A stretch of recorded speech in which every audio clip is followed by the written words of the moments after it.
We had a lot of evidence early on, particularly military evidence, that length of tour was a crucial factor in this. There was a typical military turnover at 6 months. All of you did plus or minus a year in this particular role.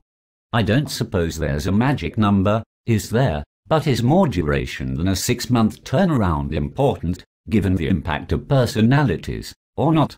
The counter-argument is that the quicker you turn people over, the more times they return to the scene and the more experience they get. I didn't find a great effect on the embassy's work with the UK military in Baghdad in this area.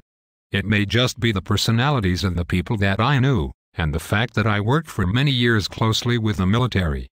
Where it did have an effect was actually with the Americans. Who did longer tour? The Americans did longer tours, and they didn't quite understand why Brigadier X was coming in for 5.5 months and then would head up a cell, and then would be disappearing off to be replaced by another brigadier.